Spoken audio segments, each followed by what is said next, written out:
cuma jerit-jerit nasab, nasab, nasab. Sayyidina Hasan nggak jerit-jerit nasab, Sayyidina Hasan nggak jerit-jerit nasab, Sayyidina Ali Zainal Abidin nggak jerit-jerit nasab, nasab. Karena di dalam tubuh kami. Mana Habibnya? Habibnya ada. Sekarang ente mau cari muhibbin, Habibnya mana? Mana Habibnya? Lu Habibnya. Mendingan lu jangan ngaku Habib, bikin malu Nabi.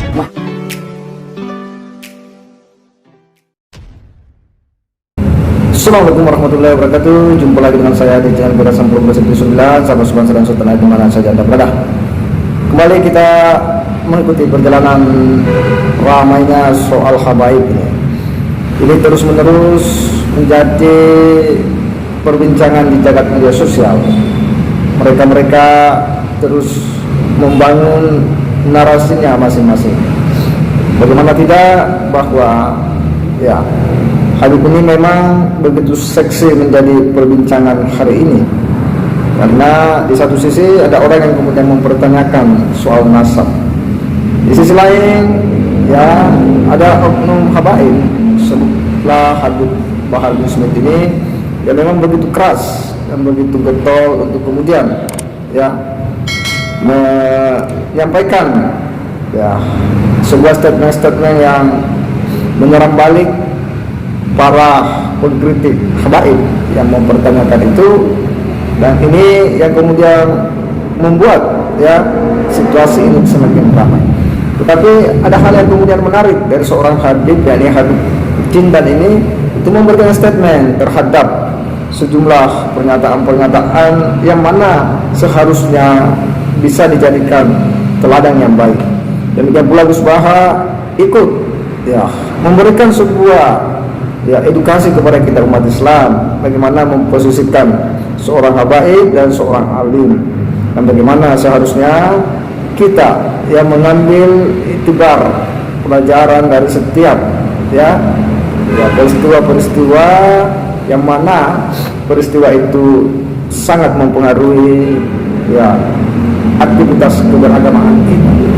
Dan ini menjadi menarik untuk kemudian kita edukasikan, kita sampaikan kepada masyarakat kaum muslimin agar mereka paham ya, mereka tahu bagaimana seharusnya kita bersikap dalam situasi yang hari ini betul-betul begitu menyita perhatian publik. Untuk lebih jelasnya kita simak dulu bagaimana pernyataan, bagaimana nasihat dari Habib Jindan maupun Gus Baha ini. Mari kita simak sama-sama. Cuma jerit-jerit nasab, nasab, nasab. Sayyidina Hasan nggak jerit-jerit nasab, Sayyidina Husain nggak jerit-jerit nasab, Sayyidina Ali Zainal Abidin nggak jerit-jerit nasab, nasab. Karena di dalam tubuh kami mengalir darah Rasulullah. Karena di dalam tubuh kami mengalir darah Rasulullah. Anak cucu Nabi, anak cucu Nabi. Enggak, beda sama orang sekarang. Anak cucu Nabi, anak cucu Nabi, anak cucu Nabi. Saya Sayyidina Muhammad yang 29. Saya Sayyidina Muhammad yang 29. Apapun makhluknya yang anggap dirinya lebih baik, anggap dirinya lebih mulia daripada salah satu makhluk Allah, maka dia sombong. Nah terus kita punya hak apa menyombongkan diri? Saya lebih baik. Para ulama sepakat mana yang lebih utama, keutamaan ilmu atau keutamaan garis keturunan Rasulullah? Maka para ulama menjawab yang kedua yang lebih utama. Kenapa? Qalu, para ulama itu berkata li'annahu dzatiyun, karena garis keturunan itu zat, nggak bisa dirubah, zat, darah daging. Sedangkan yang pertama itu hanyalah anugerah pemberian dari Allah Subhanahu wa taala yang satu saat bisa hilang. Nah, tentu asal usul itu dua, ada yang min haitsudzat apa? Karena ada bab asyarifah, ada sisi kemuliaan gennya Nabi. Itu jenis para habaib, apa? Terus ada nasab yang karena sebab, kayak ilmu, kayak niru sunnah Rasulullah. Nah, nasab yang karena sebab itu tentu jumlahnya lebih besar, karena rata-rata orang itu tidak habib, tapi bisa intisab ke Rasulullah sebab perilaku. Kita nggak tahu akhir hayati kita bagaimana. Kita nggak tahu lolos dari neraka apa enggak. Tapi sebelum ada keputusan itu, kita nggak bisa memutuskan kita lebih baik atau enggak. Bukan berarti kita meremehkan yang bukan Habib, bukan. Dua-duanya mulia. Tapi kalau mau dibandingkan mana yang lebih mulia, menurut ulama, bukan menurut anak, adalah para habaib. La adilu syai', tidak ada sesuatu apapun yang bisa mengunggulinya dan lebih utama darinya. Orang yang bilang dia cucu Nabi, wah dia bilang ini orang rendah, ini orang hina, ini nggak punya apa-apa. Tapi orang bilang, ada cucunya Nabi, ada alim, ada taqi, ada saleh, ada wali, ada min Bani Zahra. Ahli bait Mustafa, keluarga anak cucu Nabi Muhammad, mereka adalah orang-orang yang suci. Dalilnya apa? Qala Allah Ta'ala, Allah berfirman dalam Al-Quran, innama yuridullah liyudhiba ankumur rijsa ahlal bait wa yutahhirukum tathira. Yang ngata-ngatain dia, kalau kita kagak introspeksi diri, nganggap diri kita rendah, maka akhirnya orang yang bakal menganggap kita rendah. Ada orang memandang nafsunya dengan pandangan merendahkan. Orang lain dibikin oleh Allah memandang orang tersebut dengan pandangan pengagungan dan penghormatan dan cinta. Kalau engkau mengakui Muhammad kakekku, kenapa engkau bisa berani menjadi saksi yang memberatkan, menjadi saksi yang ingin memenjarakan anak sebagai cucu kakek yang ente bilang mengaku sebagai umat Nabi Muhammad SAW. Jadi singkat cerita gini, ada Sayyid Alim Alama, cuma secara fisik itu nggak pati meyakinkan. Singkat cerita, beliau yang alim alama itu diragukan intisabnya dengan Rasulullah Sallallahu Alaihi Wasallam. Saat itu Sayyid tadi, Sayyid yang alim ini kemudian nantang, corong Jawa nantang. Wis pokoknya para habaib nak ora percaya aku, ayo sowan Kanjeng Nabi. Sowan di Medina, semuanya mimpi ketemu Kanjeng Nabi.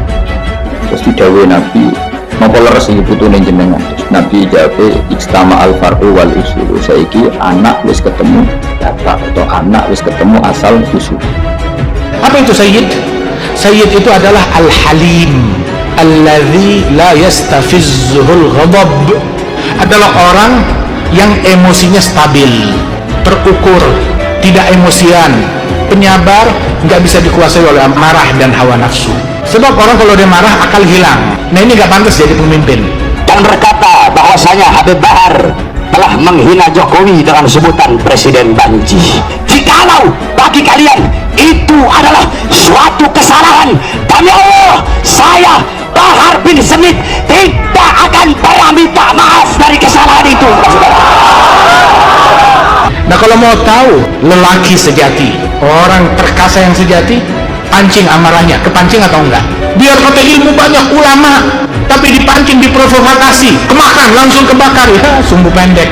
Berarti yang memancing dia lebih alim daripada ulama tersebut. Saya lebih memilih busuk dalam penjara daripada harus minta maaf. Allahu Akbar, Allahu Akbar. Dulu muhibbin banyak, kenapa? Habibnya Habib Ali Kutang, Habibnya Habib Ali bin Husain, Habibnya Habib Soleh Tanggul, Habibnya Habib Abu Bakar Gresik, Habib Ahmad bin Abdullah bin Talib, Muhammad bin Tahir al-Haddad. Muhibbin banyak, mana Habibnya? Habibnya ada. Sekarang ente mau cari muhibbin, Habibnya mana? Mana Habibnya? Lu Habibnya. Mendingan lu jangan ngaku Habib, bikin malu Nabi. Ya, apa yang disampaikan oleh Habib Jinda ini betul-betul sebuah edukasi yang luar biasa, penuh dengan makna yang cukup dalam, nilai filosofis yang cukup tinggi. Bagaimana kedudukan orang yang berilmu dan bagaimana akhlak itu kemudian menjadi penting. Dia juga menyampaikan bahwa seyogianya ketika seseorang itu memiliki nasab yang baik, ya, maka seharusnya dia harus memiliki ilmu.